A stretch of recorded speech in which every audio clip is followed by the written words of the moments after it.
ஜெபம் செய்வோம். எங்கள் அன்பின் பரலோக பிதாவே, கர்த்தராகிய இயேசு கிறிஸ்துவின் மூலம் உம்முண்டலே வருகிறோம். தந்தையே, இந்த நாளிலே எங்களோடு கூட தந்தையாகிய பரிசுத்த ஆவியானவராகிய சத்திய ஆவியானவராகிய தேற்றுவாளனாகிய எங்கள் தகப்பன் எங்களோடு கூட பேசி எங்களை வழி நடத்தும்படியாய் கர்த்தராகிய இயேசு கிறிஸ்துவின் நாமத்தினாலே தந்தையாகிய ஆவியானவரே தகப்பனே உம்மை பாதம் முடிந்து அழைக்கிறோம். தகப்பனே, வருவீராக வருவீராக, வேலையும் நேரமும் பொறுப்படுத்திக் கொள்ளும். மண்ணோட்டை மறைத்து கொள்ளும். மாம்சம் இரத்தமும் வேதத்தின் கூடாதவங்கின் புறம்பானவைகள் ஒன்றும் ஒரு காலம் எண்ணிலே காணக்கூடாதபடி தகப்பனாகிய இயேசு கிறிஸ்துவின் நாமத்தின் அக்கினினாலும் இரத்தத்தின் அக்கினினாலும் மன்னிப்பின் அக்கினினாலும் என்னிலே சுட்டரிக்கப்பட்டு சுட்டரிக்கப்பட்டு சுட்டரிக்கப்பட்டு சுட்டரிக்கப்பட்டு சுட்டரிக்கப்பட்டு சுட்டரிக்கப்பட்டு சுட்டரிக்கப்பட்டு சுட்டரிக்கப்பட்டு போவதாக. தந்தையே, உம்முடைய அளவில்லாத உம்முடைய ஆவியும் அபிஷேகமும் உம்முடைய கருபா வரங்களும் ஆண்டவரை அழைத்த அழைப்புக்கும் தெரிந்து கொள்ளுதலுக்கும் முன் குறித்ததற்குரிய அபிஷேகத்தினாலும் அபிஷேக தைலத்தினாலும் எண்ணெயினாலும் விசேஷித்த கிருபையின் வரங்களினாலும் ஆண்டவரை உம்முடைய அதிகாரத்தினாலும் வல்லமையினாலும் வெளிச்சத்தினாலும் உம்முடைய அக்கினினாலும் உம்முடைய கிருபையின் இரக்கத்தின் தயவின் வல்லமையாலும் பலத்தினாலும் உம்முடைய சத்துவத்தாலும் சாயலாலும் உம்முடைய நித்திய ஜீவ ஒளியினாலும் உம்முடைய பேரன்பினாலும் ஆண்டவரே, அடியானையும் ஆண்டவரை ஆராதனையில் பங்கு பெறுகிற உம்முடைய பிள்ளைகள் யாவரையும் லைவில் இணைந்திருக்கிற யாவரையும் ஆண்டவரே நிரப்பி ஆட்கொண்டு ஆளுகை செய்வீராக. உம்முடைய வருகை பரிந்தும் இந்த கிருபையின் பாக்கியத்தை காத்துக்கொள்ள கிருபை செய்வீராக, கிருபை செய்வீராக. வாரும் ஆவியானவரை பொறுப்படுத்திக் கொள்ளுங்கள். பிதா குமாரன் பரிசுத்த ஆவியானவராய் மூவராய் ஒன்றாய் இருக்கிற சர்வ சிருஷ்டிகராகிய சர்வ வல்லமுள்ள தேவனாகிய எங்கள் இயேசு மகாராஜாவுடைய நாமம் மட்டுமே மகிமைப்படுவதாக. இயேசு கிறிஸ்துவின் மூலம் ஜெபிக்கிறோம் பிதாவே. ஆமேன், ஆமேன், ஆமேன். கர்த்தருடைய நாமத்திற்கு ஸ்தோத்திரம். நீரே இதை செய்தீர் என்ற வார்த்தையில தான் கர்த்தர் நம்மோடு கூட பேசுகிறார். நீரே இதை செய்தீர் என்று 118ஆம் சங்கீதத்தில் 17ஆம் வசனத்தின் பின்பகுதி. 118ஆம் சங்கீதத்தின் 17ஆம் வசனத்தின் பின்பகுதி. கர்த்தருடைய செய்கைகளை விவரிப்பேன். ஆனால் அதுக்கு முன்னாடி இருக்கிற வசனம், நான் சாகாமல் பிழைத்திருந்து கர்த்தருடைய செய்கைகளை விவரிப்பேன். கர்த்தருடைய செய்கைகளை எப்போ பார்ப்போம்? அவர் நமக்கு சொன்னதை நிறைவேற்றி முடிக்கும் போது தான் பார்ப்போம். ஒரு புடவை நெய்கிற இடத்த போய் பார்த்தீங்கன்னா, நெசவாளர்கள் புடவை நெய்கிறாங்க இல்லையா, அந்த இடத்த போய் பார்த்தீங்கன்னா அதுவும் கட்டை அப்படிலாம் எல்லாம் இருக்கும், டக்கு டக்கு டக்குன்னு. ஆனால் அதில் நூலெல்லாம் நிறைய நூல் இருக்கும். நமக்கு அதெல்லாம் ஒன்றுமே புரியாது. அந்த நெசவாளர் மனதில் இந்த புடவையை இந்த டிசைனில் இப்படி இப்படி வடிவமைக்கணும்னு முடிவு பண்ணி அந்த தறி நெய்கிறாரு. குறுக்கு நூல் நெடுக்கு நூல் போட்டு நெய்கிறாரு. அது நெய்து முடிந்து வரும்போது தான் அவருடைய வேலைப்பாடு, அதில் குறையில்லாத அந்த வேலைப்பாடை பார்க்கும்போது தான் அவருடைய செயல்பாடு, அவருடைய செய்கை, அதனுடைய கிரியை அப்போ தான் நமக்கு தெரியும். சூப்பர்னு, ரொம்ப நல்லா இருக்குன்னு செய்தவருக்கும் மனசுக்கு சந்தோஷமாக இருக்கும். அதை வாங்கி உடுத்தி கொள்ளுகிறவங்களுக்கு ரொம்ப சந்தோஷமாக இருக்கும். அப்போ அதனுடைய ஒரு முடிவில் தான் அதில் தெரிய வரும்ன்ட்டு. அப்போ சொல்லப்படுகிற வார்த்தை, கர்த்தருடைய செய்கைகளை விவரிப்பேன், கர்த்தருடைய செய்கைகளை விவரிப்பேன் என்று. 126ஆம் சங்கீதம் 2ஆம் வசனத்தின் பின்பகுதி. கர்த்தர் இவர்களுக்கு பெரிய காரியங்களை செய்தார் என்று புறஜாதிகளுக்குள்ளே சொல்லிக் கொண்டார்கள். பாருங்க, கர்த்தர் இவர்களுக்கு பெரிய காரியங்களை செய்தார் என்று. கர்த்தர் தான் பெரியவர், மகா பெரியவர். உன்னதங்களிலே வாசம் பண்ணுகிற சர்வ வல்லமை உள்ள சர்வ சிருஷ்டிகராகிய நம் தேவனாகிய கர்த்தர் ஒருவரே மகா பெரியவர். அந்த பெரியவர் ஒரு வேலையை செய்தார்னா, ஒரு காரியத்தை செய்தார்னா, ஒரு கிரியையை செய்தார்னா, ஒரு காரியத்தை அவர் மேற்போட்டு செய்கிறாருன்னா அவருக்கு தக்கபடி தானே செய்வார். சத்தியமான வார்த்தை, நேர்த்தியாக செய்வார். ஆனால் அவ்வளோ பெரிய தேவன் அவரை நம்பி இருக்கிறவங்களுக்கு சின்ன காரியம்னாலும் பெரிய காரியம்னாலும் அவர் தான் செய்யணும். அதில் எந்த சந்தேகம் இல்லை. அவர் பெரிய காரியங்களை செய்கிற தேவன், பெரிய காரியங்களை செய்து முடிக்கிற தேவன், பெரிய காரியங்களை செய்து முடிக்கிற தேவன். ஒரு பிள்ளை ஓடி வருது, குழந்தை ஓடி வருது, ஒரு 4 வயசுக்குள்ள ஓடி வருது. அதுக்கிட்ட ஒரு 25 கிலோ அரிசி மூட்டை எடுத்துன்னு போய் அங்கே வைமான்னு சொல்லுவோம் இல்லையா? சொல்லுவோம்மா? நம்ம சொல்ல மாட்டோம். குழந்தை அதை நான் செய்யறேன்னு சொன்னாலும் அது செய்ய முடியுமா? செய்ய முடியாது. செய்ய முடியாது. யார் தான் செய்யணும்? என்ன பேரு? பெரியவங்க.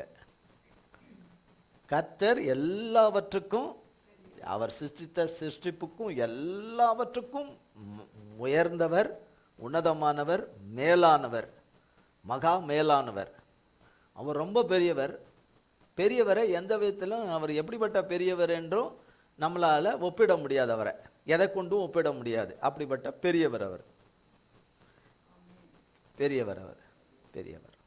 என்ன அப்போ ஒரு சின்ன பிள்ளை அதை 25 கிலோ தூக்க முடியாது. அப்போ பெரியவங்க தான் தூக்கணும். பெரியவங்க தான் தூக்கணும். பெரியவங்களா இருக்கிற எல்லா பெரியவங்களும் அதை தூக்க முடியாது. முடியாது.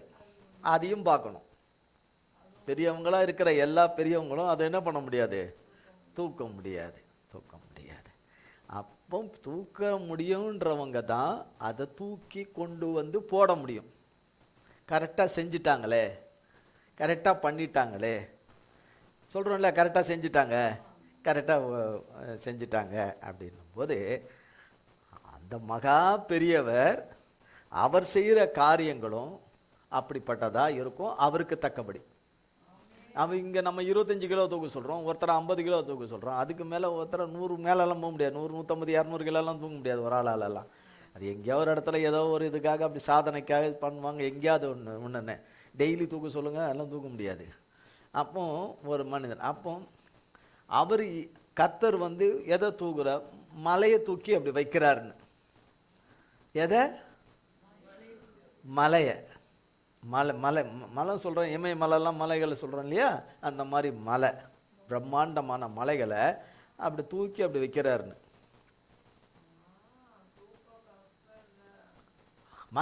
மனுஷரால முடியாது. மனிதன் வேற எதை கொண்டாலும் முடியாது. பெரியவரால முடியும். வேதம் எழுதி வச்சிருக்கு, வேதத்தில் எழுதப்பட்டிருக்குது. சர்வ வல்லமுள்ள தேவன் அவர் தானே உண்டாக்குனாரு. எல்லாத்தையும் உண்டாரு. மலைகள், பர்வதங்கள் எல்லாமே, காற்று கீட்டு, கடல் கிடல் எல்லாமே அவர் தானே உண்டாக்குனாரு. சகலத்தையும் வேதம் சொல்லுகிறது. அதை தராசுல எடுத்து வைப்பாருன்னு. தராசுல எடுத்து வை. ஒரு மலையை தராசுல வைக்கணும்னா தராசு எவ்வளவு பெருசா இருக்கும்?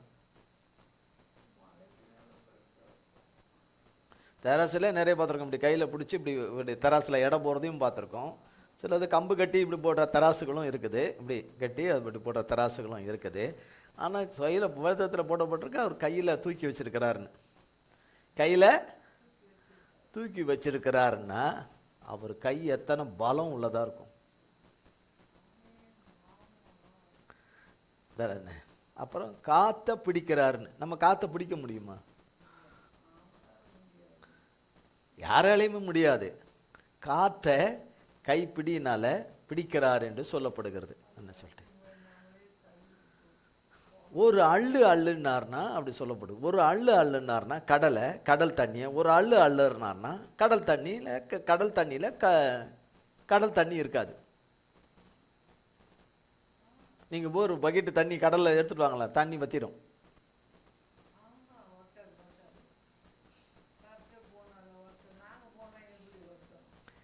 நீங்க இல்லை, யார் போனாலும், யார் போனாலும் தண்ணியை எடுத்து ஊற்றிட முடியுமா? முடியுமா? இல்லை தண்ணியை பிடிக்க முடியுமா? தண்ணியை பிடிக்கிறவர், காற்றை பிடிக்கிறவர், காற்றை இழுத்து பிடிக்கிறவர், மனுஷனுடைய ஜீவனை பிடித்து முடிக்கிறவர். சரி, வேதத்தில் அது எழுதப்பட்டிருக்கிற வசனத்தை வாசிப்போம். வாசிங்க அந்த வசனத்தை. தண்ணீர்களை தமது கைப்பிடியால் அளந்து வானங்களை ஜானளவாய் பிரமாணித்து பூமியின் மண்ணை மரக்காலில் அடக்கி. பாருங்க, பூமியின் மண்ணை, பூமியில இருக்கிற மண்ணை எடுத்து மரக்காலில் அளப்பாராம். இதுல பூமியின் மண்ணை எடுத்து மரக்காலில் அளப்பாராம். எவ்வளோ பெரியவர் என்பதற்காக சின்ன சின்ன இதுகள், அதுக்காக வசனங்கள், வார்த்தைகள் நம் புரிந்து கொள்ளுதலுக்காக. பூமியின் மண்ணை மரக்காலில் அடக்கி பர்வதங்களை துலாக்கோலாலும் மலைகளை தராசாலும் நிறுத்தவர் யார்? மலைகளை எதில் வைக்கிறாரா? தராசில். இது எல்லாம் நானும் படிக்கிறேன், உங்களுக்கு படிச்சு சொல்கிறேன். படித்தவங்களுக்கும் தெரிஞ்சவங்களுக்கும் தெரியும், இந்த வேத வசனம் தெரியும். நம்முடைய தேவன் ஒரே தேவன், சர்வ வல்லம் உள்ள தேவன். ஆனால் நாம் பிரச்சனையின் மத்தியில் ஊடையில் போகும்போது இப்படி நம்மளால பார்க்க முடியல. இப்பேற்பட்ட மகாதேவனா, மகா உன்னதங்களிலே வாசம் பண்ணுகிற மகாதேவனை, அந்த மகா பெரியவரை அப்படி பார்க்க முடியல. ஏன் நம்ம எதை பார்க்க முடியல? நம்ம எதை பார்க்குறோம்? பிரச்சனைகள்லாம் கந்தல இன்னும் இது இப்படியே போயிட்டுருக்கே, சமாதானம் இல்லை, சந்தோஷம் இல்லை, ஒரு நிம்மதி இல்லை, ஒரு இது இல்லை, இல்லையா? வெளியில் போகிறவங்க என்ன சொல்லுவாங்க? வாசலை பார்த்துட்டு, இந்த வீட்டுக்கு என்னங்க குறை? இது 1 கிரவுண்டு 1.5 கிரவுண்டு இருக்குன்னு நினைக்கிறேன். அது 2 இருக்குதுங்க அந்த வீட்டில். எது இருக்குதுங்க? 2 இருக்குதுங்க வீட்டில். 2 வயசானதுங்க, 2 அப்படின்னு மனுஷர் பார்க்கும்போது தான் சொல்லுவாங்க. அவங்களுக்கு என்னங்க குறை? அவங்களுக்கு என்னங்க நிம்மதிக்கு என்ன குறைங்க? சந்தோஷம் மனுஷர் சொல்லுவாங்க இல்லையா? ஆனால் உள்ளூர என்ன இருக்கு? சந்தோஷம் இல்லை, சமாதானம் இல்லை, நிம்மதி இல்லை, காரியங்கள் எதுவும் இல்லை, ஒன்றும் இல்லை. அநேக காரியங்கள் இருக்குன்னு வெளியில் தெரியாது. ஆனால் அந்த மனுஷருக்கு உரியவங்களுக்கும் தெரியும், என்னன்றது தெரியும். இவ்வளோ பெரிய தேவனால, இவ்வளோ பெரிய தேவன் தான் சின்ன வல்லமையோட, சின்ன இதோட வந்தவர் தான் ஏசப்பா.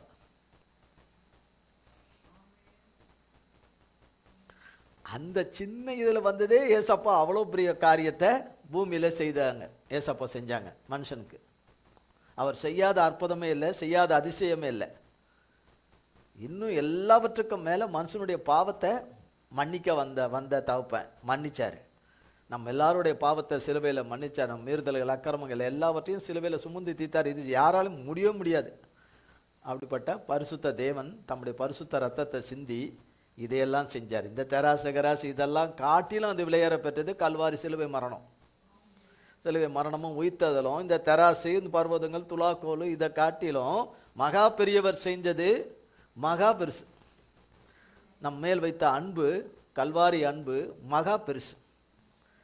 அப்போ அவர் பெரியவர் இப்படி போட்டுக்கிட்டே போகலாம், பெரியவர்னு.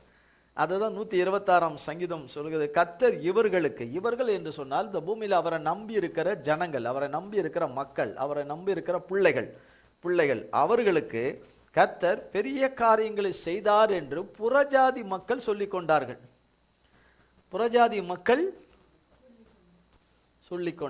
அப்போ அவங்க கேள்விப்படுறாங்க இல்லையா? சொல்லிக்கொண்டார்கள்னா கேள்விப்படுறாங்க இல்லையா? கேள்விப்படுற நாட்களில் கேள்விப்படுறாங்க இல்லையா? சொல்கிறாங்க இல்லையா? அப்போ என்ன இந்த இடத்துல போடப்பட்டிருக்கு? பெரிய காரியங்களை செய்தார், கர்த்தர் செய்தார். ஏன்னா அவர் பெரியவர்.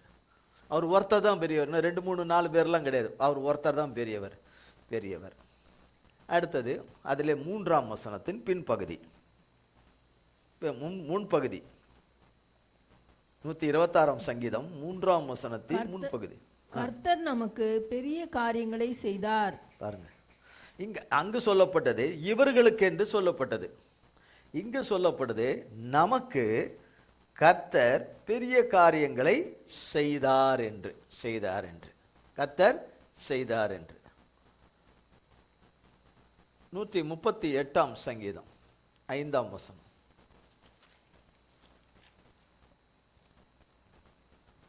கர்த்தரின் மகிமை பெரிதாயிருப்பதினால் அவர்கள் கர்த்தரின் வழிகளை பாடுவார்கள். பாருங்க, கர்த்தருடைய மகிமை ரொம்ப பெருசா. இங்கே கர்த்தர் காரியங்களை செய்தார், பெரிய காரியங்களை செய்தார். வசனம் என்ன ஆரம்பிச்சது? முதல்ல 118ஆம் சங்கீதம் 17, நான் சாகாமல் பிழைத்திருந்து கர்த்தருடைய செய்கைகளை விவரிப்பேன்னு சொன்ன தாவீது ராஜா, அவர் எழுதின அந்த சங்கீதங்களில் இந்த வார்த்தைகளை எழுதி வச்சிருக்கிறார். அவருடைய செய்கைகள் எப்படின்னு. அவருடைய செய்கைகள் அவருடைய கிரியைகள், அவருடைய பலத்த கிரியைகள், எவ்வளோ பெரிய கிரியைகள் அவருடைய கிரியைகள் என்று சொல்லி அதை எழுதி வச்சது தான் இப்போ நம்ம பார்க்குறோம். நீரே அதை செய்தீர் என்ற தலைப்பில் அதை பார்க்குறோம். ஒன்று, அவருடைய மகிமை, அவர் செய்கிற காரியத்தினுடைய இதில் இருக்கிற அவருடைய மகிமை ரொம்ப பெருசா. அடுத்தது, அவர் நடத்தி வந்த வழிகளை குறித்து பாடுவாங்களாம். அழுதுகிட்டே இருந்தவங்க, காலம் பூரா இருந்தவங்க, பிறகால அவர் நடத்தி வந்த வழிகளை நினைச்சு பாடுவாங்களாம்.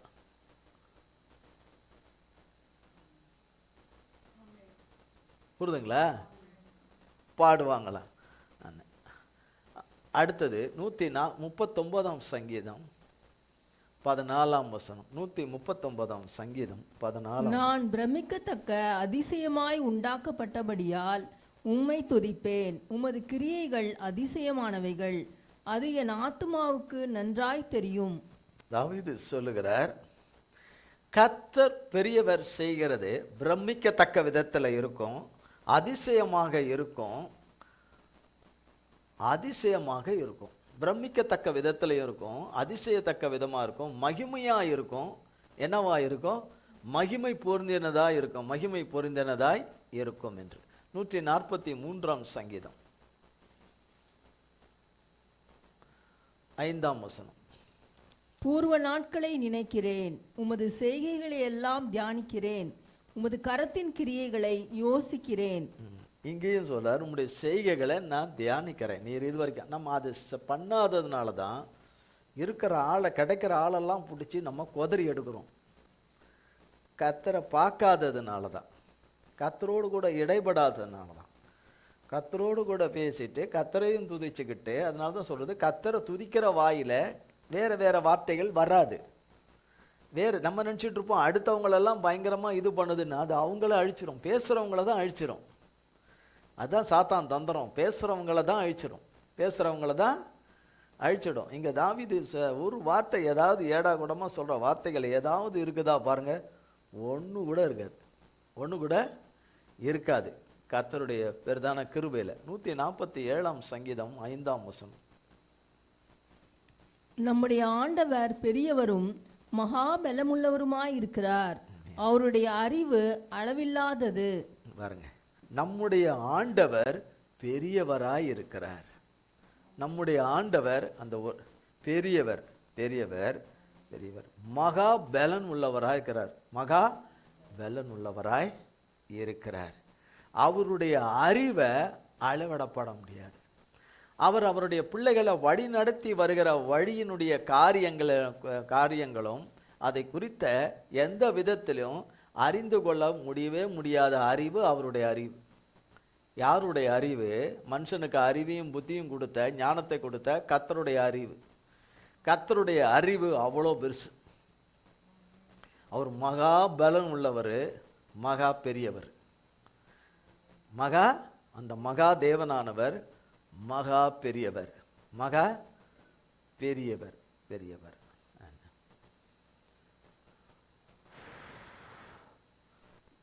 யோவான் 14 அதிகாரம், யோவானதின சுவிசேஷம் 14 அதிகாரம்.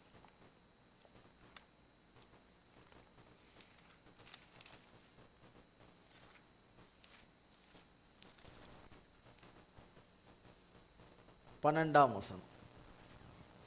மெய்யாகவே மெய்யாகவே நான் உங்களுக்கு சொல்லுகிறேன், நான் என் பிதாவினிடத்திற்கு போகிறபடியினால் என்னை விசுவாசிக்கிறவன் நான் செய்கிற கிரியைகளை தானும் செய்வான், இவைகளை பார்க்கிலும் பெரிய கிரியைகளையும் செய்வான்.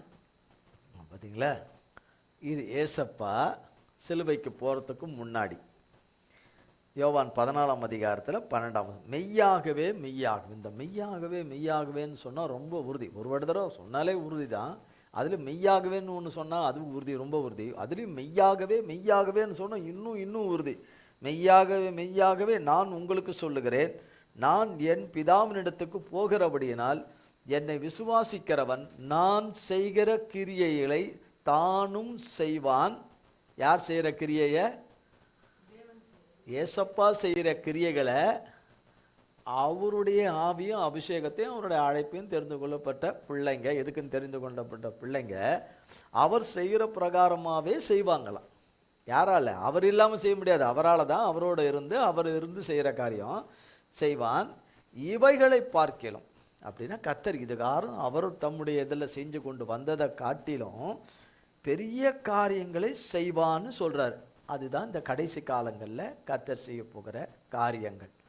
மனிதனை ரட்சிக்கிற காரியங்கள், ரட்சிப்புக்குள்ளே கொண்டு வருகிற காரியங்கள், மீட்டு விடுவிக்கிற காரியங்கள், மனிதனுக்கு நன்மை செய்கிற காரியங்களை குறித்து எழுதப்பட்ட ஒரு வேத வாக்கியம் இது. பெரிய கிரியைகளை செய்வான், இவைகளை பார்க்கலாம். இங்கேயும் என்ன வார்த்தை போடப்பட்டிருக்கு? பெரிய கிரியை. இந்த இடத்துல என்ன இருக்கு? பெரிய கிரியைகளை செய்வான் என்று. அப்ப பெரிய காரியங்களை கர்த்தர் செய்வார் என்று, பெரிய காரியங்களை கர்த்தர் செய்வார் என்று. யோவான் 10ஆம் அதிகாரம்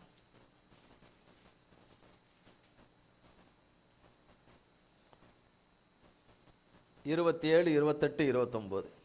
என் ஆடுகள் என் சத்தத்திற்கு செவி கொடுக்கிறது. நான் அவைகளை அறிந்திருக்கிறேன். அவைகள் எனக்கு பின் செல்லுகிறது. நான் அவைகளுக்கு நித்திய ஜீவனை கொடுக்கிறேன். அவைகள் ஒரு காலம் கெட்டு போவதில்லை. ஒருவனும் அவைகளை என் கையிலிருந்து பறித்து கொள்வதும் இல்லை. அவைகளை எனக்கு தந்த என் பிதா எல்லாரிலும் பெரியவராயிருக்கிறார். அவைகளை என் பிதாவின் கையிலிருந்து பறித்து கொள்ள ஒருவனாலும் கூடாது. பார்த்தீங்களா? ஏசப்பா சொல்றாரு. அவர் பெரியவர்னே சொல்லலை, அவர் பெரியவர், ரொம்ப பெரியவர் ஏசப்பா. ஆனாலும் பரலோக தகப்பனை சொல்றாரு, பிதாவை தான் சொல்றாரு. என்ன? நீ அவைகளை எனக்கு தந்த என் பிதா எல்லோரிலும் பெரியவர், எல்லோரிலும் பெரியவர், நிரந்தரமானவர். ஒரு காலம் பெரியவரா இருந்தார்லாம், யுக யுக யுக யுகமா, அது எத்தனை ட்ரில்லியன் கோடி கோடி ஆண்டுகளை கணக்கு போட்டாலும் அதுக்கு கணக்கு போட முடியாது.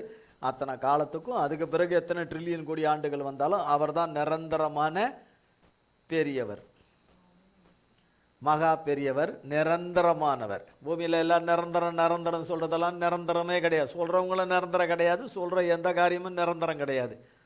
கர்த்தர் மட்டும்தான் நிரந்தரமானவர். உண்மையா அவர் மட்டும்தான் நிரந்தரமானவர். வேற எதுவும் அவரை தவிர எதுவும் நிலைத்திருக்கிறது கிடையாது. தானியேலின் புஸ்தகம் 2ஆம் அதிகாரம்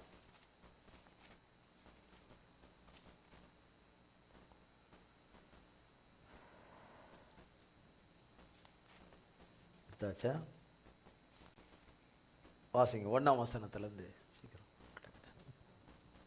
நேபுகாத் நேச்சார் ராஜ்யபாரம் பண்ணும் 2ஆம் வருஷத்திலே நேபுகாத் நேச்சார் சொப்பனங்களை கண்டான். அதனால் அவனுடைய ஆவி கலங்கி அவனுடைய நித்திரை கலைந்தது. அப்பொழுது ராஜா தன் சொப்பனங்களை தனக்கு தெரிவிக்கும் பொருட்டு சாஸ்திரிகளையும் ஜோஷியரையும் சூனியக்காரரையும் கல்தேயரையும் அழைக்கச் சொன்னான். அவர்கள் வந்து ராஜ சமூகத்தில் நின்றார்கள்.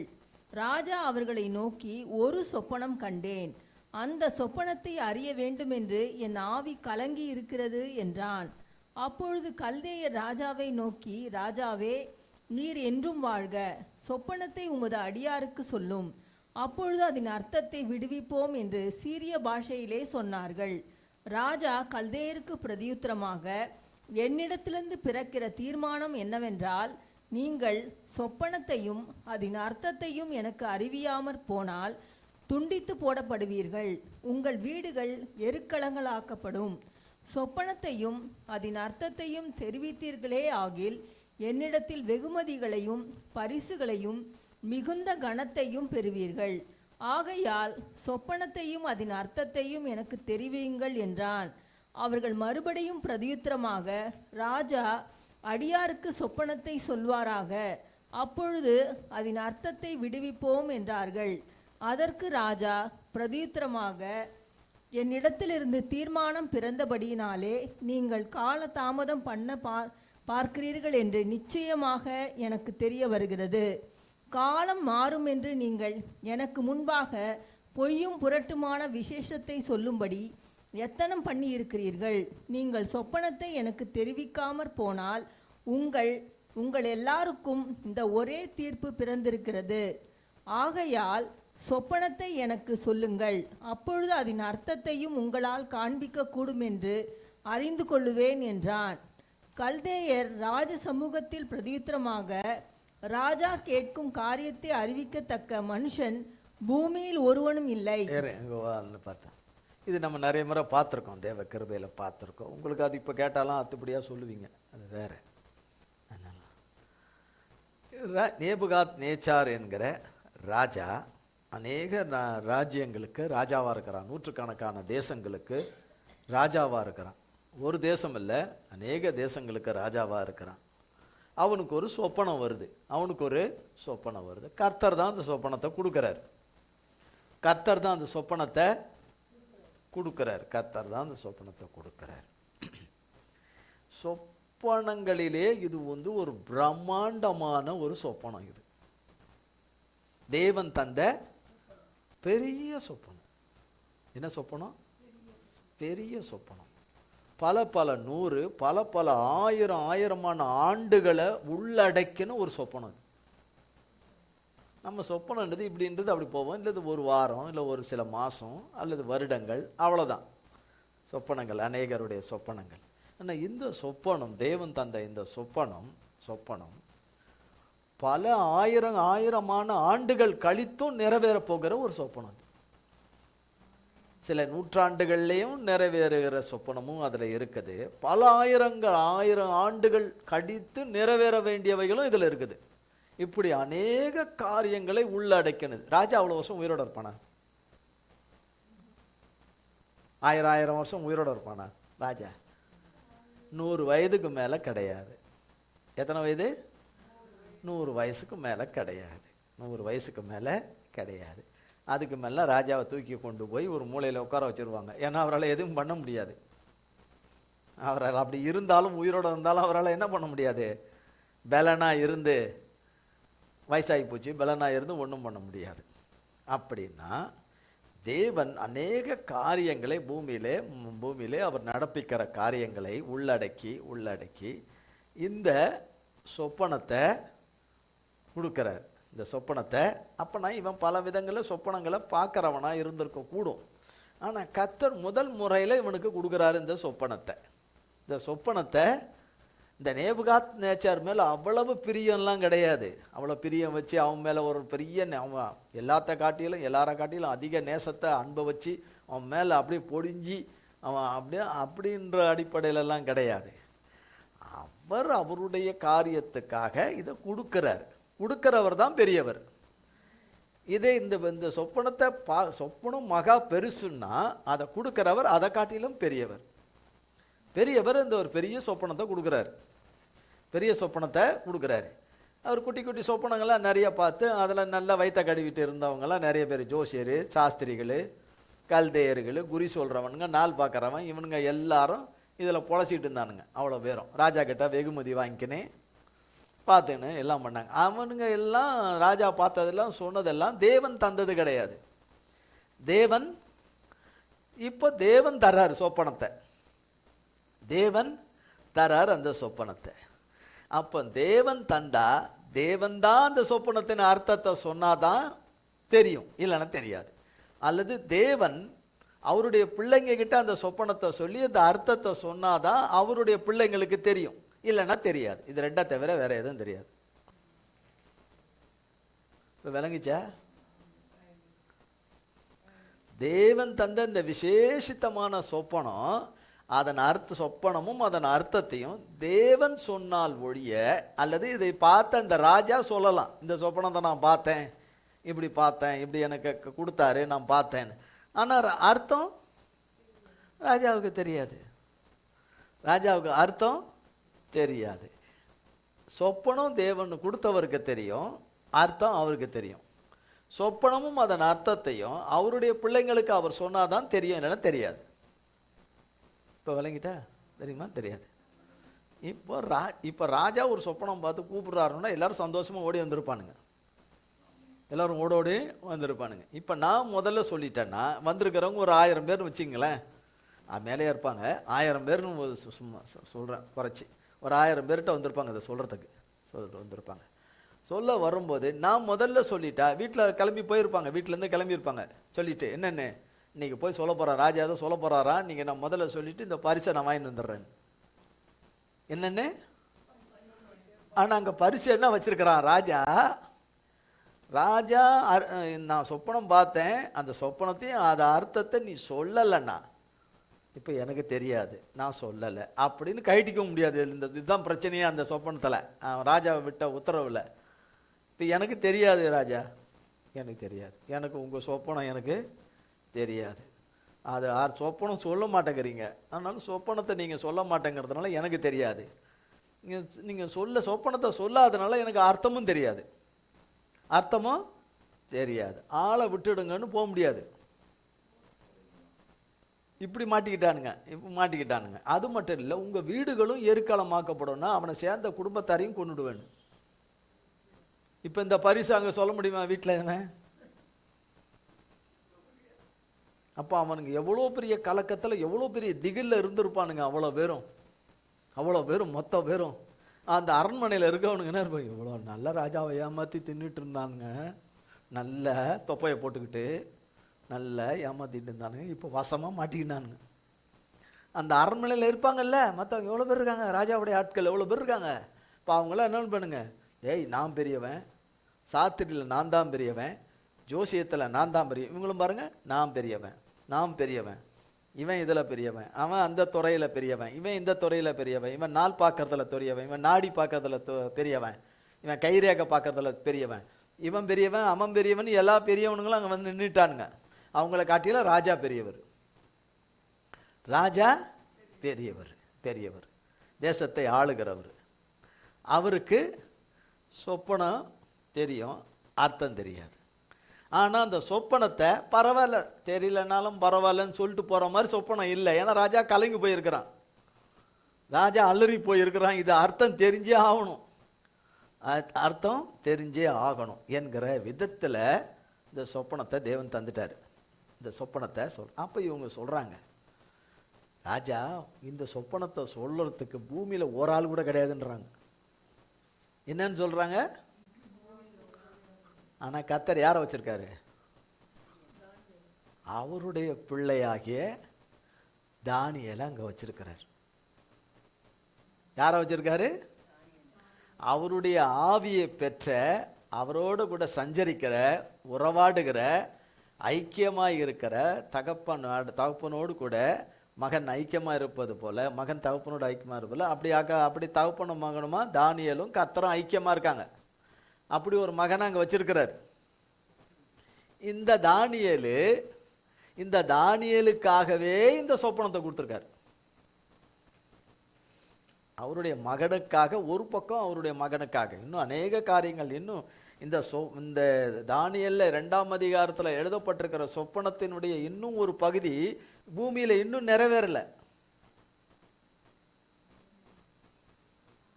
அப்படின்னா அது எவ்வளோ பெரிய சொப்பனமா இருக்கும், எவ்வளோ பெரிய மகா அர்த்தம் கொண்ட சொப்பனமா இருக்கும். அப்போ ஒரு பக்கம் தானியேலுக்காகவும் இந்த சொப்பனம் கொடுக்கப்படுது. ஆனால் தானியேலுக்கு தெரியுமா? பைபிளில் இன்னைக்கு எழுதப்பட்டிருக்கு, தேவனால் கொடுக்கப்பட்டிருக்கு, நம்ம கையில் நம்ம படிக்கிறோம், அதை வச்சு தெரிஞ்சுக்கிறோம் இது தானியேலுக்காக கொடுக்கப்பட்டிருக்குன்னு. அன்னைக்கு தானியேலுக்காகத்தான் இந்த சொப்பனம் வந்திருக்குன்னு தெரியுமா? தெரியாது. கழுத்தை வெட்டுறதுக்கு வந்திருக்குன்னு தான் நினச்சிருப்பார். அப்போ கழுத்தை வெட்டுறதுக்குன்னு நம்ம அடிமையாக வேற வந்துட்டோம், அடிமைகளாக இங்கே வந்துட்டோம். இங்கே வந்து அடிமைகளாக இந்த தேசத்தில் இருக்கிறோம். எப்படியோ கொஞ்சம் பழைச்சோம், கொஞ்சம் அப்படியே கொஞ்சம் கௌரவமாக இருக்கிற மாதிரி இருக்கிறவன் பொழைச்சின்னு இருக்கிற நேரத்தில் இப்படி ஒன்று வந்துருச்சேன்னு, இப்படி ஒரு இடி வந்துருச்சே அப்படின்னு. அப்போ இவங்க சொல்கிறாங்க, அப்படி பூமியில் மனுஷனே கிடையாது ராஜா, இது சொல்கிறதுக்குன்னு யாரும் கிடையாது. ஏன்னா சாதாரணமாக இருக்கிற மனிதனோ அல்லது இந்த இவங்க பேசுகிறாங்களா அவங்களுக்குள்ளே இருக்கிற அந்த ஆவியோ, அந்த ஆவி அவனுங்களே சொல்லிக்கிறானுங்க சொல்லாமல், தேவர்களுடைய ஆவி. அப்பானா அவனுங்களது என்ன ஆவி? சாத்த ஆவி. மஞ்சாவின்னா நம்ம எல்லாரும் மஞ்சாவில் தானே இருக்கிறோம் எல்லாரும். சாத்தான் ஆவி, கரெக்டாக சொன்னாங்க, சாத்தான் ஆவி. அவங்க சொல்கிறாங்க, தேவர்களிலே மனுஷர்களிலே வாசம் பண்ணாத தேவனுடைய ஆவி தான் இதை சொல்ல முடியும், வேற தேவனுடைய ஆவியை தவிர வேற எந்த ஆவியும் சொல்ல முடியாதுங்கிறது சொல்லுவாங்க. அதில் வாசிப்போம். காலம் மாறும் என்று நீங்கள் எனக்கு முன்பாக இல்லைம்மா, இதுக்கு கேளு 10ஆம் கல்தேய ராஜ சமூகத்தில் பிரதியுத்தரமாக, ராஜா கேட்கும் காரியத்தை அறிவிக்கத்தக்க மனுஷன் பூமியில் ஒருவனும் இல்லை. ஆகையால் மகத்துவமும் வல்லமையுமான எந்த ராஜாவும் இப்படிப்பட்ட காரியத்தை ஒரு சாஸ்திரியனிடத்திலாவது ஜோசியனிடத்திலாவது கல்தேயனிடத்திலாவது கேட்டதில்லை. ராஜா கேட்கிற காரியம் மிகவும் அருமையானது. மாம்சமாய் இருக்கிறவர்களோடே வாசம் பண்ணாத தேவர்களே ஒழிய ராஜ சமூகத்தில் அதை அறிவிக்கத்தக்கவர் ஒருவரும் இல்லை என்றார்கள். இது நிமித்தம் ராஜா மகா கோபமும் உக்கிரமும் கொண்டு பாபிலோனில் இருக்கிற எல்லா ஞானிகளையும் கொலை செய்யும்படி கட்டளையிட்டான். ஞானிகளை கொலை செய்ய வேண்டும் என்கிற கட்டளை வெளிப்பட்ட போது தானியேலையும் அவன் தோழரையும் கொலை செய்ய தேடினார்கள்.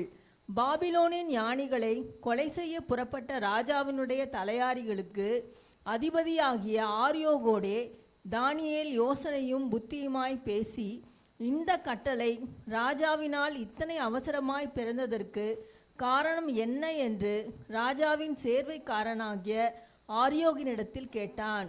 அப்பொழுது ஆரியோகு தானியேலுக்கு காரியத்தை அறிவித்தான். தானியேல் ராஜாவினிடத்தில் போய் சொப்பனத்தின் அர்த்தத்தை ராஜாவுக்கு காண்பிக்கும்படி தனக்கு தவணை கொடுக்க விண்ணப்பம் பண்ணினான். பின்பு தானியேல் தன் வீட்டுக்கு போய் தானும் தன் தோழரும் பாபிலோனின் மற்ற ஞானிகளோடே கூட அழியாதபடிக்கு இந்த மறைபொருள்களை குறித்து பரலோகத்தின் தேவனை நோக்கி இரக்கம் கேட்கிறதற்காக அனனியா, மிஷாவேல், அசரியா என்னும் தன்னுடைய தோழருக்கு இந்த காரியத்தை அறிவித்தான். பின்பு ராக்காலத்தில் தரிசனத்திலே தானியேலுக்கு மறைபொருள் வெளிப்படுத்தப்பட்டது. அப்பொழுது தானியேல் பரலோகத்தின் தேவனை ஸ்தோத்தரித்தான்.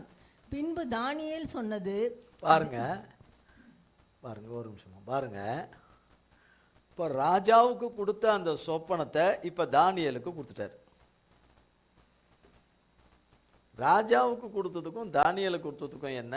தானியேலுக்கு கொடுத்ததில் சொப்பனமும் அதை அர்த்தம், அதனுடைய முழுமையான அர்த்தங்களை சொல்லிட்டார். இப்போ ராஜா தானே கேட்குறான், சொப்பனத்தையும் சொல்லணும், அர்த்தத்தையும் சொல்லணும். இது பூமியில் யாராலையும் சொல்ல முடியாது என்கிற நிலையில் இருக்குது. அந்த நிலையில் தான் எல்லாரும் வந்துட்டாங்க. எதுவும் சொல்ல முடியாது, மனுஷரிடத்துல வாசம் பண்ணுகிற ஆவிங்களால் சொல்லவே முடியாது. அப்போ இவனுங்களும் யார்? இவனுங்களுக்குள்ள சாத்தான் ஆவி இருக்கிறதுனால இவனுங்களால என்ன பண்ண முடியல? பொய்யின் ஆவி இருக்கிறதுனால இவனுங்களால் அதை சொல்ல முடியாது. அது தேவன் தந்த மறைபொருளான காரியமாக இருக்கிறதுனால அது தேவனே அன்று யாரும் சொல்ல முடியாது, தேவனுடைய ஆவியே அன்று யாரும் சொல்ல முடியாது. ஆனால் அது மனுஷனிடத்துல வாசம் பண்ணாதுன்னு இவனுங்க சொல்கிறானுங்க. தேவனுடைய ஆவி மனுஷனிடத்துல வாசம் பண்ணாது அப்படின்றாங்க. அப்படி பரிசுத்தமும் உண்மையும் உத்தமமான மனுஷன் யாரும் கிடையாது. அப்படி இருந்தால் தான் அவனுக்குள்ளே வாசம் பண்ண முடியும். அப்படிப்பட்ட மனுஷனே இல்லைன்றாங்க. ஆனால் யாரை வச்சிருக்கிறார்? கர்த்தர். தானியேல், சாத்ராக், மேஷாக், ஆபேத்நேகோ வச்சிருக்கிறார். 4 பேரை வச்சிருக்கிறாருங்க.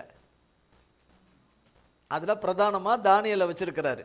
தானியேல் இவங்க அங்கே இருக்கிற இவங்கள மாதிரி உள்ள ஆளுங்களில் இந்த மாதிரி இந்த ஞானிங்க சாத்திரிங்க மாதிரி இருக்கிற ஒரு 10,000 பேரில் ஒருத்தவங்க. எத்தனை பேரில்? 10,000 பேரில் அவங்களும் ஒருத்தவங்க. எது? ஒருத்தவங்க எங்கேயோ ஒரு மூலையில் இருக்கிறவங்க, எங்கேயோ ஒரு வார்த்தையில் இருக்கிறவங்க. மகாதேவன், மகா பெரிய தேவன் செய்கிற காரியம் அவரை எந்த நிலைக்கு கொண்டு போகுது, எந்த நிலைக்கு அவரை கொண்டு போகுது. இப்போ விஷயத்தை சொல்லிட்டார், காரியத்தை கர்த்தர் வெளிப்படுத்திட்டார். இப்போ அவர் சொல்றார், பின்பு தானியேல் சொன்னது, தேவனுடைய நாமத்துக்கு என்றென்றைக்கும் உள்ள சதா காலங்களிலும் ஸ்தோத்திரம் உண்டாவதாக. ஞானமும் வல்லமையும் அவருக்கே உரியது. அவர் காலங்களையும் சமயங்களையும் மாற்றுகிறவர். ராஜாக்களை தள்ளி ராஜாக்களை ஏற்படுத்துகிறவர்.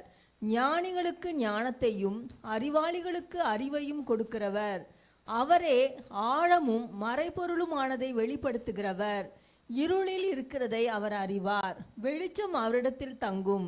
என் பிதாக்களின் தேவனே, நீர் எனக்கு ஞானமும் வல்லமையும் கொடுத்து நாங்கள் உம்மிடத்தில் வேண்டிக் கொண்டதை இப்பொழுது எனக்கு அறிவித்து ராஜாவின் காரியத்தை எங்களுக்கு தெரிவித்தபடியினால் உம்மை துதித்து புகழ்கிறேன் என்றான்.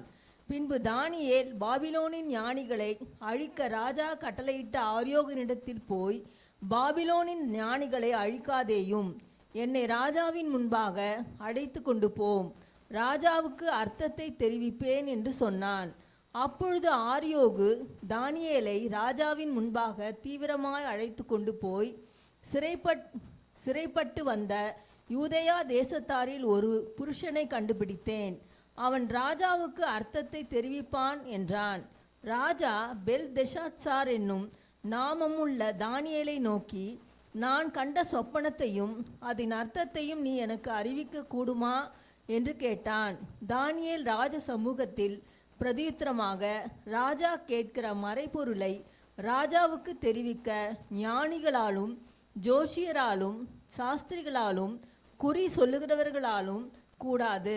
மறைபொருள்களை வெளிப்படுத்துகிற பரலோகத்தில் இருக்கிற தேவன் கடைசி நாட்களில் சம்பவிப்பதை ராஜாவாகிய நெபுகாத் நேச்சாருக்கு தெரிவிக்கிறார். பார்த்தீங்களா, சொல்லும் போது என்ன சொல்றாரு? கடைசி நாட்களிலே.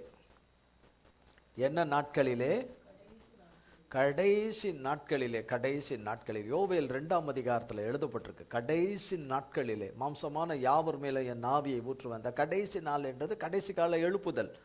கடைசி கால எழுப்புதலை குறித்து சொல்லப்பட்ட சத்தியமான வார்த்தை. அவர் அதுதான் சொல்றாரு. அவன் அந்த கடைசி நாட்களினா அவன் என்ன நினைச்சிருப்பான்? ராஜா அவன் ராஜ்யத்தில் அவன் கடைசி காலத்தில் என்ன நடக்க போதோ அது நடக்க போகுது அதுன்னு சொல்லிட்டு அவன் காலம் முடிஞ்ச பிறகு என்ன நடந்தது ஏது நடந்தது அவனுக்கு என்ன, அவனுக்கு ஒரு இது இல்லை. அவன் காலத்திலே அவன் இருக்கும் போதே கொஞ்சம் நடந்திருக்கும். ஆனால் அவன் கண்ணு மூடின பிறகு நிறைய ராஜ்யங்கள் எல்லாம் தோன்றி தோன்றி ஒவ்வொரு ராஜ்யம் கிரேக்க ராஜ்யம், ரோம ராஜ்யம், இப்படி ஒவ்வொரு ராஜ்யங்கள் தோன்றி தோன்றி தோன்றி நடந்த காரியங்கள் எல்லாம் நிறைய அதுக்கு பிறகு நடந்திருக்கு. இதில் சொல்லப்பட்டவைகள்லாம் நடந்திருக்குது. ஆனால் நிறைய காரியங்களை உள்ளடக்கினதாக இருக்கு. அதனால கடைசி நாட்களில் இந்த கடைசி நாட்கள் என்று சொல்லப்படுகிறதுக்கு நிறைய அர்த்தம் இருக்கு. வேதத்துல நிறைய அர்த்தம் இருக்கு கடைசி நாட்களில் என்று. உம்முடைய சொப்பனமும் உமது படுக்கையின் மேல் உம்முடைய தலையில் உண்டான தரிசனங்களும் என்னவென்றால், ராஜாவே, உம்முடைய படுக்கையின் மேல் நீர் படுத்திருக்கையில் இனிமேல் சம்பவிக்க போகிறது என்ன என்கிற நினைவுகள் உமக்குள் எழும்பிற்று. அப்பொழுது மறைபொருள்களை வெளிப்படுத்துகிறவர் சம்பவிக்க போகிறதை உமக்கு தெரிவித்தார். உயிரோடு இருக்கிற எல்லாரை பார்க்கிலும் எனக்கு அதிக ஞானம் உண்டென்பதினாலே அல்ல, அர்த்தம் ராஜாவுக்கு தெரிய வரவும் உம்முடைய இருதயத்தின் நினைவுகளை நீர் அறியவும் இந்த மறைபொருள் எனக்கு வெளியாக்கப்பட்டது. ராஜாவே, நீர் ஒரு பெரிய சிலையை கண்டீர். பாத்தீங்க, இதுல என்ன போடப்பட்டிருக்கு? பெரிய சிலை. சிலை கூட என்னது? பெருசு. இந்த பெரிய சிலை மிகுந்த பிரகாசமுள்ளதாயிருந்தது. அது உமக்கு எதிரே நின்றது. அதன் ரூபம் பயங்கரமாயிருந்தது. அந்த சிலையின் தலை பசும்பொன்னும், அதன் மார்பும் அதன் புயங்களும் வெள்ளியும், அதன் வயிறும் அதன் தொடையும் வெண்கலமும், அதன் கால்கள் இரும்பும், அதன் பாதங்கள் பாதி இரும்பும் பாதி களிமண்ணுமாயிருந்தது. பாருங்க, இதை சொல்லும் போது அங்க இருக்கிறவங்க எல்லாரும் அப்படியே பிரமிச்சு நின்றுருப்பாங்க. அதுல அரண்மனையில இருக்கிறவங்க எல்லாரும் சொல்லவே முடியாது, வெளிப்படுத்தவே முடியாது. அப்படி ஒண்ணு பூமியில யாரும் இல்லை. அப்படிப்பட்ட தேவனுடைய ஆவி இல்லைன்னு இருந்தவங்களுக்கு இப்ப சொல்ற தேவனுடைய ஆவியானவர் இருக்கிறார். அந்த ஆவியானவரை கொண்டு ஒரு மனிதன் இருக்கிறான் என்பதை அவங்க இப்போ கண்ணில் பார்க்க ஆரம்பிக்கிறாங்கன்னா அவங்களுக்கு எவ்வளோ வியப்பாக இருந்திருக்கும். அந்த தானியலா இது? இவனை சாதாரணமாக நினச்சோமே, இவனை அற்பமாக நினச்சோமே, இவன் இந்த 10,000 பேரில் எங்கேயோ ஒரு இதில் ஒரு இது கேட்டகரியில் இவன் ஒரு மூலையில் கிடக்கிறவன், இவன் கிடக்கிறவன் நினச்சோமே. இப்போ என்னடான்னா தேசத்தில் இருக்கிற எல்லா உயிரும் தேசத்துலன்னா இந்த மாதிரியான கேட்டகரி என்ன, ஜோசியர்கள், கல்தேச சாஸ்திரிங்க, ஞானிங்க, இவங்க எல்லாம் குறி ஜோசியக்காரன், இவங்க அவ்வளோ பேருடைய உயிரும் இருக்குது, ஊசலாடிக்கிட்டு இருக்குது. அவ்வளோ பேரோட குடும்பம் உயிரும் ஊசலாடுது. இவன் சொல்றத வச்சுதான் இருக்குது, சொல்றத வச்சுதான் இருக்குது. அத்தனை பேருடைய ஜீவனும் இருக்குதா இல்லையான்னு பாருங்க அந்த நிலை. நீர் பார்த்து கொண்டிருக்கும் போதே கைகளால் பெயர்க்கப்படாத ஒரு கல் பெயர்ந்து உருண்டு வந்து அது அந்த சிலையை இரும்பும் களிமண்ணுமாகிய அதன் பாதங்களில் மோதி அவைகளை நொறுக்கி போட்டது. அப்பொழுது அந்த இரும்பும் களிமண்ணும் வெண்கலமும் வெள்ளியும் பொன்னும் ஏகமாய் நொறுங்குண்டு கோடை காலத்தில் போரடிக்கிற களத்திலிருந்து பறந்து போகிற பதரை போலாயிற்று. அவைகளுக்கு ஒரு இடமும் கிடையாதபடி காற்று அவைகளை அடித்து கொண்டு போயிற்று. என்ன சொல்லப்படுது? காற்று. என்ன சொல்லப்படுது? காற்று. போன வாரம் அதுக்கு முந்தின வாரம்லாம் சொல்லிட்டே வந்தார்ல காற்றுன்னு. இதுக்கும் நிறைய அர்த்தம் இருக்கு, இதுக்கும் நிறைய அர்த்தங்கள் இருக்கு. காற்று.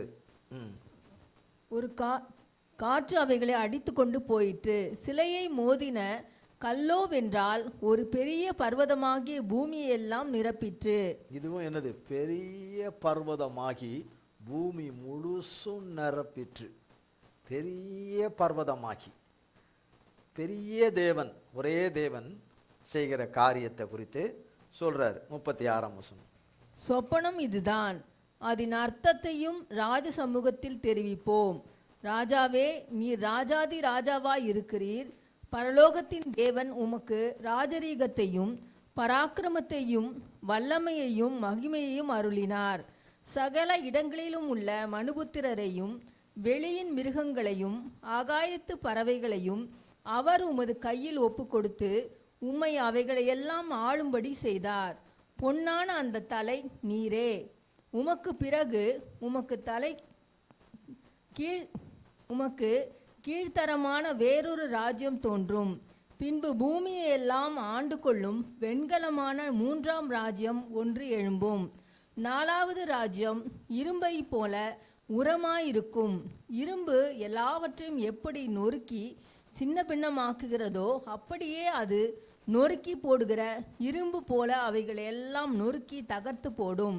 பாதங்களும் கால் விரல்களும் பாதி குயவனின் களிமண்ணும் பாதி இரும்புமாய் இருக்க நீர் கண்டீரே. அந்த ராஜ்யம் பிரிக்கப்படும். ஆகிலும் களிமண்ணோடே இரும்பு கலந்திருக்க நீர் கண்டபடியே இரும்பினுடைய உறுதியில் கொஞ்சம் அதிலே இருக்கும். கால் விரல்கள் பாதி இரும்பும் பாதி களிமண்ணுமாயிருந்தது. என்னவென்றால் அந்த ராஜ்யம் ஒரு பங்கு உரமும் ஒரு பங்கு நெரிசலுமாயிருக்கும்.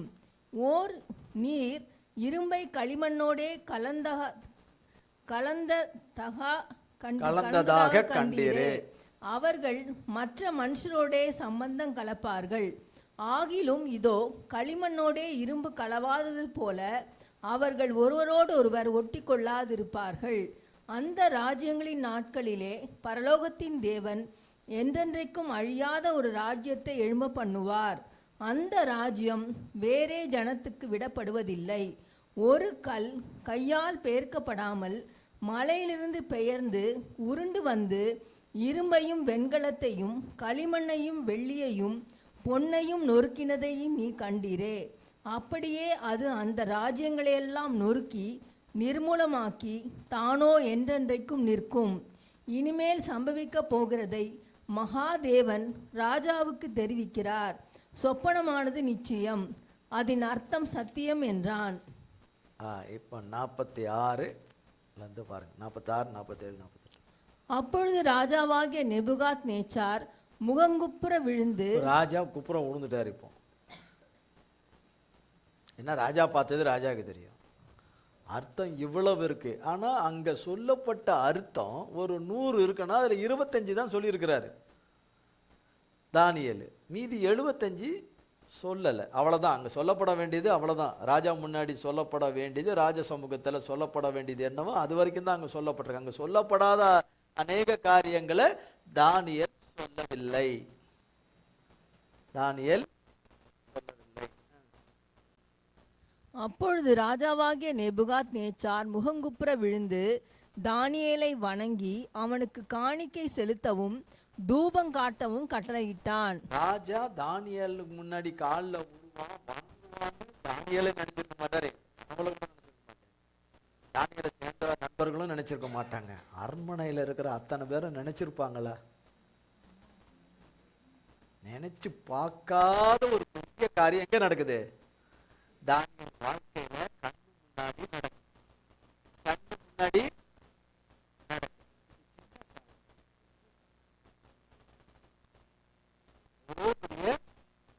காரியம்.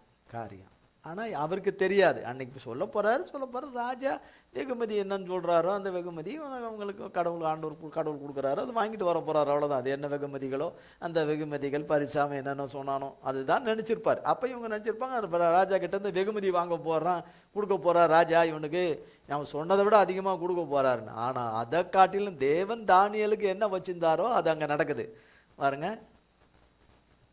ராஜா தானியேலை நோக்கி, இந்த மறைபொருளை வெளிப்படுத்தினபடியால் மெய்யாய் உங்கள் தேவனே தேவர்களுக்கு யார் தேவனும், நாம மையப்படுது? உங்கள் தேவனே தேவன் என்று. தானியேலுடைய தேவனே தேவன் என்று தேவ நாமம் மகிமை. அப்போ அவர் மகிமை பெருசு இல்லையா? வாசித்து வந்தோம் இல்லையா சங்கீதத்தில்? அவருடைய மகிமை பெரியது, அவருடைய வழிகளை பாடுவார்கள் என்று.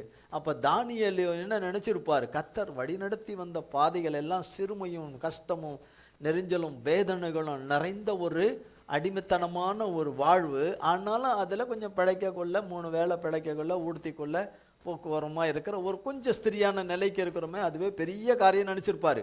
ஆனா கர்த்தர் அவரை கொண்டும், அந்த மட்டும் இல்லை, அதுக்கு பிறகு அநேக ராஜ்யங்களில் இவரை கொண்டு பயன்படுத்த வேண்டிய காரியங்கள் எவ்வளவோ உள்ள வச்சிருக்கிறது தானியேலுக்கு அப்ப தெரியாது. தானியேலுக்கு தெரியாது. அப்போ எவ்வளோ பெரிய காரியத்தை கர்த்தர் அவரை வழிநடத்தி வந்த வழியில சர்வ வல்லமுள்ள தேவன் வச்சிருக்கிறார் என்பதை அவரால் கற்பனை செய்ய முடியாத கண்ணில் பார்க்குறாரு. தானியேல் கண்ணில் பார்க்குறாரு. ஆனால் தடம் புரளலை. நம்ம தடம் புரண்டுருவோம், அவர் தடம் புரளலை. மெய்யாய் உங்கள் தேவனே தேவர்களுக்கு தேவனும் ராஜாக்களுக்கு ஆண்டவரும் மறைபொருள்களை வெளிப்படுத்துகிறவருமாய் இருக்கிறார் என்றான். அல்ல, சொல்ல வர காரியம் மெய்யாய் உங்கள் தேவனே தேவன் சொல்லிட்டு எல்லா தேவர்களுக்கும் அவர்தான் தேவன். எல்லா தேவர்களுக்கும் அவர்தான் தேவன் தேவன் என்று சொல்லிட்டு அடுத்தது சொல்றார், பூமியில ராஜ்யங்களை ஆளுகிற ராஜாக்களுக்கு, எல்லா ராஜாக்களுக்கும் அவர் தான் தேவன். ராஜா நேபுகாத் நேச்சார் சொல்றான், தானியேல் காலில் விழுந்து வணங்கி தூபம் காட்டம் தொடங்கி கர்த்தரை மகிமைப்படுத்துறான். நேபுகாத் நேச்சார் மகிமைப்படுத்துறான். பின்பு ராஜா தானியேலை பெரியவனாக்கி, பாத்தீங்களா? பின்பு தானியேலை பெரியவனாக்கி அவனுக்கு அநேகம் சிறந்த வெகுமதிகளை கொடுத்து அவனை பாபிலோன் மாகாணம் முழுதுக்கும் அதிபதியாகவும் பாபிலோனில் உள்ள சகல ஞானிகளின் மேலும் பிரதான அதிகாரியாகவும் நியமித்தான். பாத்தீங்க, 10,000 பேர்ல ஒரு ஆளா இருந்தவர், அல்லது ஒரு 1,00,000 பேர்ல ஒரு ஆளா இருந்தவரை, அந்த தேசத்துல அந்த அரண்மனையில் ஒரு ஆளா இருந்தவர், ஒரு மூலையில ஒருத்தரை இப்ப ராஜா என்னவாக்கிட்டாரு? பெரியவனாக்கினார் என்று. என்ன ஆக்கினாரு? இதுதான் சங்கீதங்களின் புஸ்தகம் 18ஆம் அதிகாரத்துல, உம்முடைய காருண்யம் என்னை பெரியவனாக்கும். உம்முடைய காருண்யம், கர்த்தருடைய காருண்யம் பெரியவனாக்கும். தகுதி இல்லாதவனை அந்த உயர்ந்த ஸ்திதிக்கு கொண்டு போய் வைக்கும். அது கர்த்தர் ஒருவரால மட்டும்தான் முடியும். அந்த மகாதேவனாகிய நம் ஆண்டவராகிய இயேசு கிறிஸ்துவால தான் ஆகும். நீரே அதை செய்த, அன்னைக்கு தானே சொல்லியிருப்பார், நீரே அதை செய்தார் ஆண்டவரே, நீரே அதை, இந்த சொப்பனத்தை அப்புறம் எனக்காகவே கொண்டு வந்திருக்கிறீரேன். தானியேலை உயர்த்தும்படியாய், தானியேலை ஆசீர்வதிக்கும்படியாய் பூமியிலே இந்த உலகத்திலே, அவர் இந்த உலகத்தில் வர்ற இறுதி வருகை வருவதற்கு முன்னாடி நடக்க வேண்டிய காரியங்களை குறித்து ஒரு மகத்தான ஒரு சொப்பனத்தையும் அவனுக்கு கொடுத்து, அவன் வாழ்வில், அவர் வாழ்க்கையில், அவர் வாழ்கிற வாழ்க்கையில், அவர் ஜீவியத்தில் கர்த்தர் அவருக்கு கொடுத்து இந்த மகத்தான காரியத்தை செய்த தேவனேன்னு சொல்லி காலம்புறா துதிச்சுட்டு இருந்திருப்பார் கர்த்தரை. கர்த்தருக்கு ஸ்தோத்திரம். நீரே அதை செய்தீர். கர்த்தர் அப்படியாய் அவருடைய பிள்ளைகள் ஒவ்வொருவருக்கும் அவரே செய்து அவர் நாமத்தை நம் ஒவ்வொருவரிலும் மகிமைப்படுத்துவாராக. ஆமென். மகிமைப்படுத்துவாராக. ஜெபம் செய்வோம். எங்கள் அன்பின் பரலோக பிதாவே, கர்த்தராகிய இயேசு கிறிஸ்துவின் மூலமும் மண்டலே வருகிறோம். தந்தையாகிய தேவனே, இந்நாளிலும் வேளையிலும் நேர்த்தியாய் செம்மையாய் இந்த நாளின் ஆராதனையை, இவ்வேளையின் ஆராதனை நடத்தி கொடுத்த எங்கள் ஆராதனையின் தகப்பனே, இந்த மகாதேவனே, மகா உன்னதங்களில் வாசம் பண்ணும் மகா பெரியவரே, எங்கள் இயேசு மகாராஜாவே, உமக்கே கோடி கோடி கோடி கோடி கோடி கோடி ஸ்தோத்திரம். நாளையும் ஆராதனையையும் நேர்த்தியாய் நடத்தி கொடுத்து உம்முடைய நாமம் மகிமைப்பட்டதற்காய் ஸ்தோத்திரம். உம்முடைய பிள்ளைகள் யாவரையும் உமது கரத்திலே கொடுக்கிறோம். தேவரீர் மகத்தான மகிமையான ஆண்டவரே, பெரிய காரியங்களை செய்து நிறைவேற்றி உம்முடைய நாமத்தை உம்முடைய பிள்ளைகளிலே மகிமைப்படுத்துவீராக. கர்த்தர் நல்லவர், வல்லவர், உண்மை உள்ளவர், வாக்கு மாறாதவர், கைவிடாதவர் என்பதை நாங்கள் ஒவ்வொருவரும் ருசிக்க கிருபை செய்வீராக. நம்முடைய கல்வாரி இரத்தத்துக்குள்ளே எங்கள் அத்தனை பேரையும் ஒப்பு கொடுக்கிறோம். இயேசு கிறிஸ்துவின் மூலம் ஜெபிக்கிறோம் பிதாவே. ஆமேன், ஆமேன், ஆமேன். என் ஆத்துமாவே கர்த்தரை ஸ்தோத்திரி, என் முழு உள்ளமையர் பரிசுத்த நாமத்தை ஸ்தோத்திரி. என் ஆத்துமாவே கர்த்தரை ஸ்தோத்திரி, கர்த்தர் செய்த சகல உபகாரங்களை மறவாதே. ஆமேன், ஆமேன், ஆமேன். கர்த்தராகிய இயேசு கிறிஸ்துவின் கிருபையும் பிதாவாகிய தேவனுடைய அன்பும் பரிசுத்த ஆவியானவருடைய அந்யோன்ய ஐக்கியமும் பராமரிப்பும் பாதுகாவலும் என்றென்றைக்கு நம்முடையவர் கூட சதா காலங்களுக்கும் நிலைத்திருப்பதாக. ஆமேன், ஆமேன், ஆமேன். இயேசுவின் ரத்தம் ஜெயம். இயேசுவின் பரிசுத்த நாமத்திற்கே ஸ்தோத்திரம். God bless you.